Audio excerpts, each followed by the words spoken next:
In the Voice of Russia World Service, welcome to another edition of the Christian Message from Moscow.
"90 years ago in Yekaterinburg, at the sentence of the Urals Regional Soviet, the Bolsheviks executed the last Russian emperor, Nikolai II, and his family. Later, they were all consecrated as Saints-Martyrs of the Serbian and Russian Orthodox churches. Now, at the decision of the Holy Synod of the Russian Orthodox Church, in all churches on the day of the execution of the royal family, a memorial service is held. Our today's program is a tribute to those tragic events of July 17th, 1918.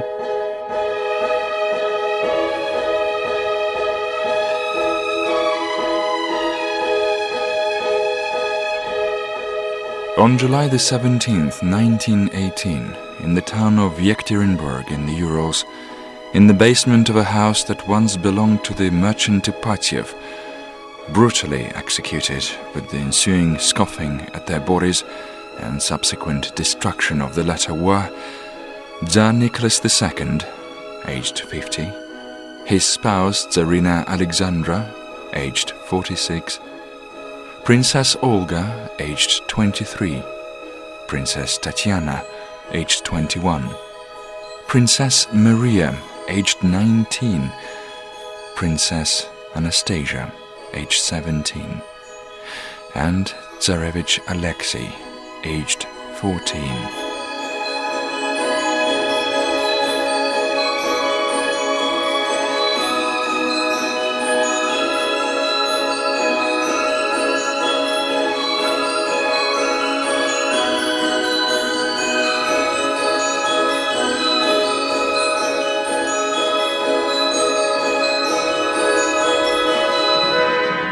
Soon after the murder of the royal family, one of the perpetrators of the brutal act, Bolshevik Pinhus Weiner, who went down in history under the pseudonym of Pyotr Voykov, said emphatically, "The world shall never find out what we have done to them."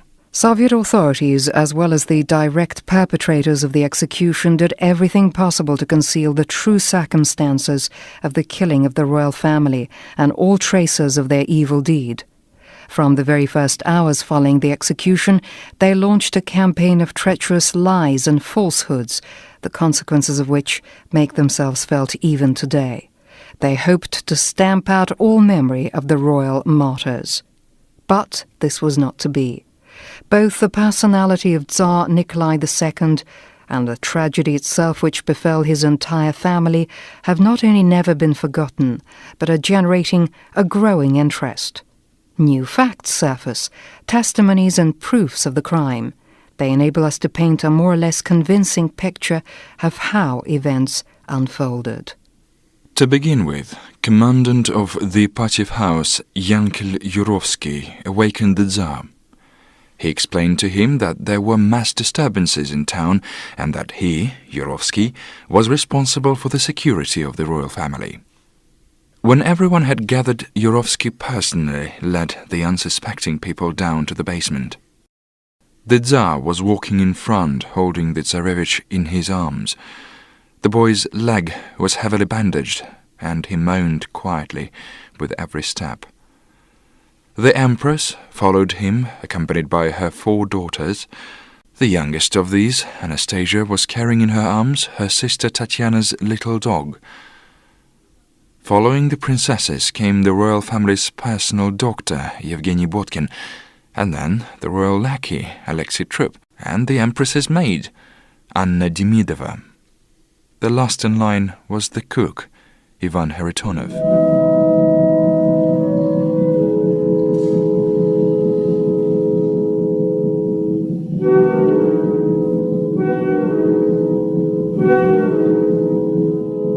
The convicted were brought into a dark, empty basement. The Empress requested some chairs, and they brought 3 chairs. The Tsar seated himself on one, the Empress took the other, and between them the heir. The daughters stood behind the chairs of their parents. On the left from the Tsar stood Dr. Botkin, full of somber forebodings. He was the first to appreciate the gravity of the situation. Taking a grip, he finally pronounced with difficulty, "What is the meaning of all this?" "Silence," ordered Yurovsky, and taking out his revolver and a certain document, he turned to the Tsar, saying, "At the order of the revolutionary headquarters, we are instructed to execute you and your family." The Tsar rose slightly from his chair and hardly had time to pronounce, "How so?" when Yurovsky fired at him point-blank. The rest of the execution squad followed his example. Each one of them selected a target for themselves. As to what followed, a participant of the execution of the royal family, guard Alexander Strikotin, narrated. They brought in the stretchers and began laying the bodies onto them. The first to be carried out was the Empress' body. All of the arrested were lying on the floor, bleeding profusely. The heir was still seated on the chair. For some reason he took a long time falling to the floor and was still alive. They started shooting him in the head and directly in the chest. Finally, he slipped off the chair and crumpled to the floor. The corpses were carried out and loaded onto a truck waiting in the yard. The second to be placed on the stretchers was one of the daughters of the emperor, but she turned out to be still alive and started shouting and covering her face with her hands. Besides, also were alive another one of the daughters and the woman who had been in attendance on the royal family. So then, Comrade Yermakov, seeing that I was holding a bayonet standard, suggested that I stab to death those still remaining alive. I refused, so he grabbed the bayonet from me and began stabbing them himself.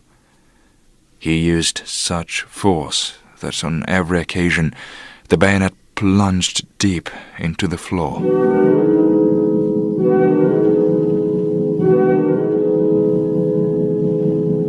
Three days later, after the killing of the Romanovs, forces of the White Guard entered Yekaterinburg. While the trail was still hot, an investigation was launched by widely reputed criminologist Nikolai Sokolov. A careful study of all the evidence, testimonies of witnesses and those charged, as well as forensic studies, led Nikolai Sokolov to a watertight conclusion. The royal family was brutally killed, their bodies mutilated and dismembered, burnt with the use of gasoline, with the charred remains destroyed with sulfuric acid. Due to the advance of the Red Army and later the defeat of the White Guard in the Civil War, Nikolai Sokolov was forced to emigrate. However, in emigration too, he continued his investigation into the execution of the royal family, since all traces of the crime led to the West. Not long before his death, Sokolov came really close to proving a connection between the masterminds of the crime and foreign clandestine organizations. These organizations, according to a succession of testimonies and evidence, played a serious, if not even decisive role in preparing for the execution of the royal family. However, Nikolai Sokolov was not destined to complete his investigation. He died in France under very mysterious circumstances. All gathered evidence and documents disappeared, and this certainly points to premeditated murder. All the more so since another participant of the investigation, who worked side by side with Nikolai Sokolov, also fell victim. He was English journalist Robert Wilton. However, he did manage to write and publish the book The Last Days of the Romanovs.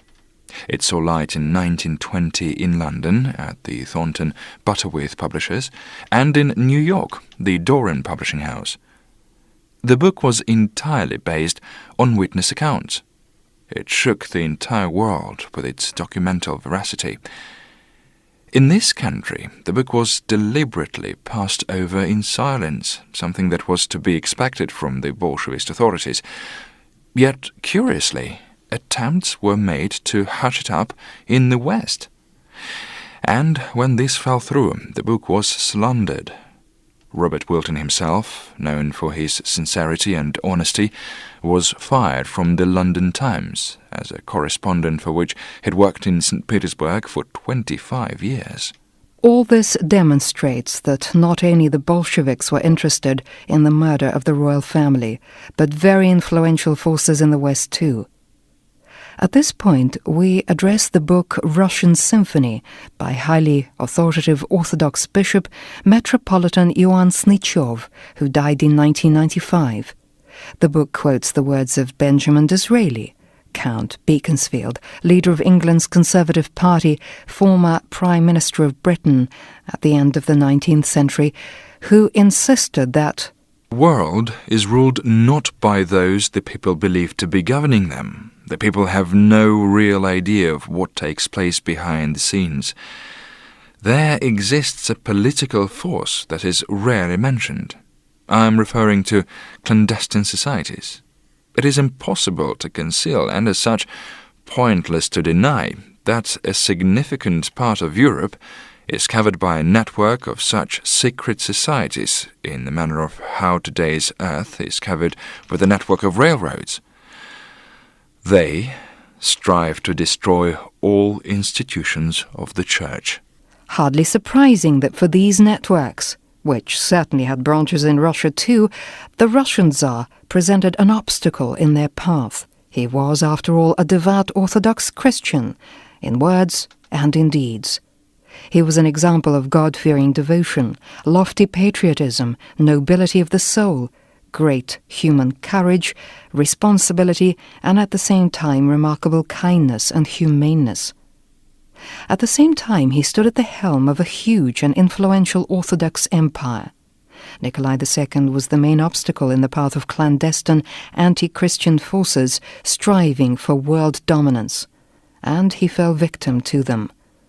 Not only he, but all his family were so spiritually pure and lofty that the execution they were subjected to can be regarded as the basest of vile crimes.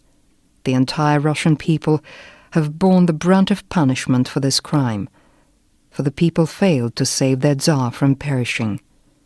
In the words of the Holy Ioan, Bishop of Shanghai, an outstanding figure of the Russian Orthodox Church abroad, "It is a great sin to raise one's hand against the anointed sovereign. Not even the slightest accessorial to such a sin can go without due punishment. In sorrow, we say, his blood be on us and on our children."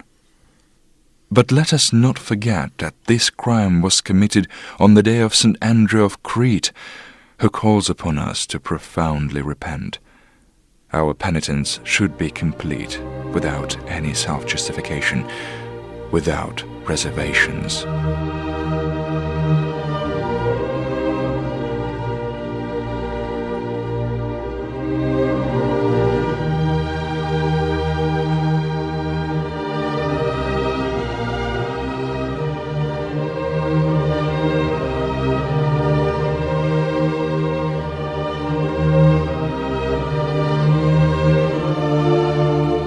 The theme of the death of the royal family remains to this day in the center of attention of many historians, writers, journalists.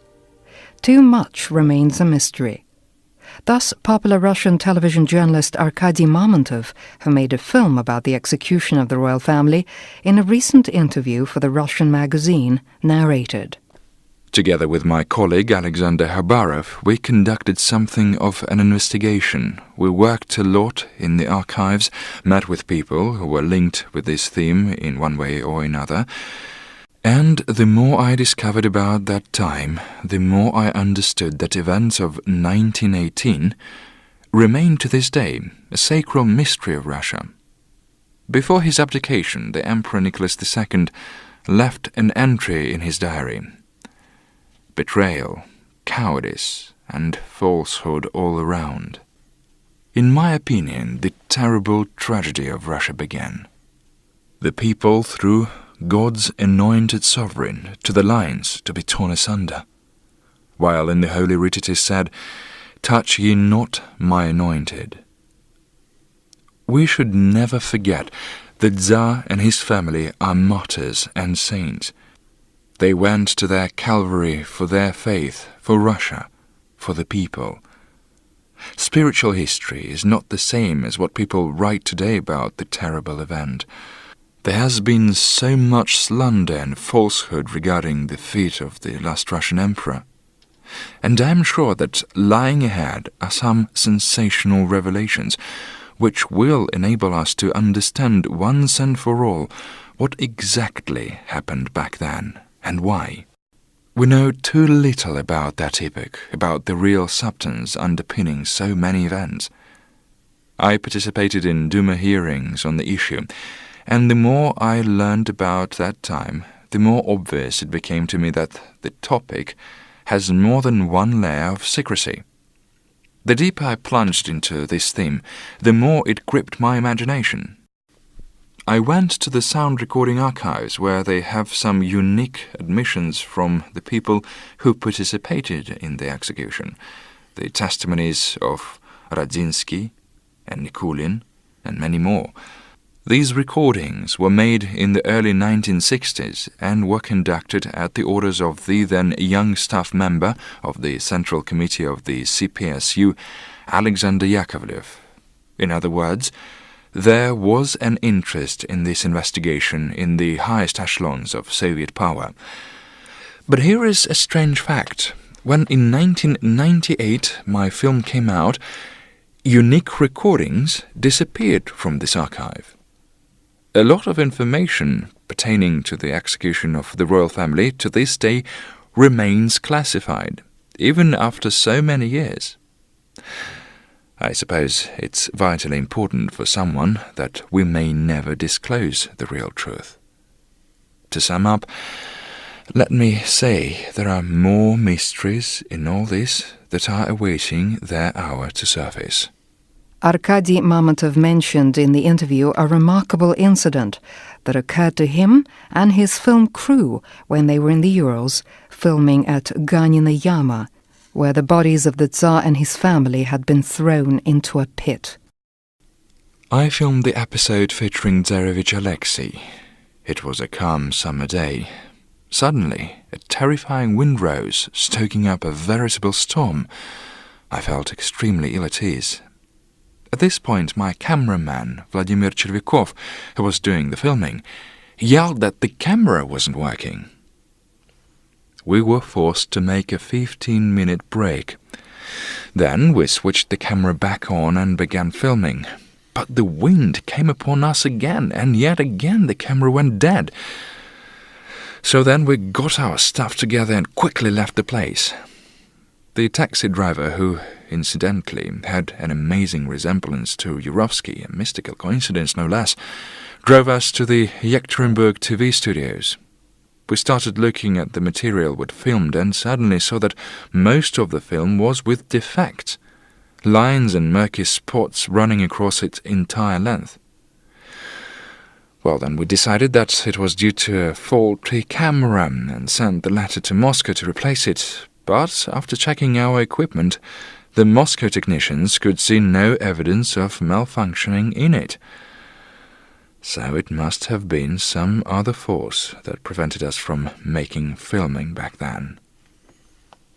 Generally, the more I tried to find out, the more often I got the feeling that I was beating against a rubber wall that simply wouldn't let me go further. I believe that many high-ranking party authorities of the time were well informed about the real events, yet they kept their silence. Even during the forensic study of the remains, allegedly belonging to the royal family, there were so many inconsistencies, which the country's leadership was duly informed about. But all this, too, was classified.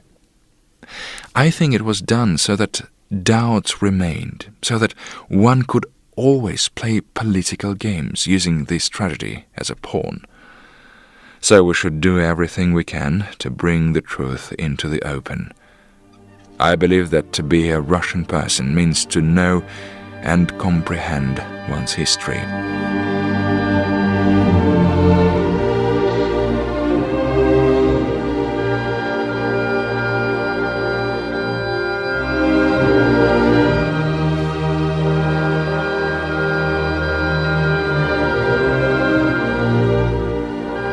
And we end our program with the words of Archpriest Alexander Shorgunov, a teacher at Moscow's Theological Academy.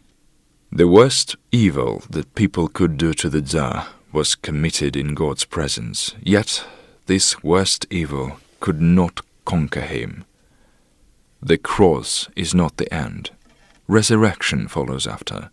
The glory of resurrection changed everything. But before his Calvary and the communion with God and resurrection, the Emperor had the grace to say, "Tell everyone that evil that is in the world shall grow even stronger, yet it is not evil that shall win, but love."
You are listening to a program dedicated to the 90th anniversary of the execution of the last Russian emperor and members of his family.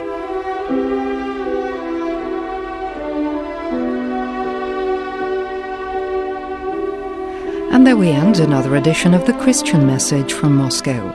It was directed by Vladimir Dyomin, the author Natalie Shumova, editor of text and music Tatiana Shvitsova, sound engineer Nadezhda Smirnova, and your hosts Svetlana Yakimenko and Pavel Novichkov. All the very best to you, and may God save you from all evil, visible and invisible.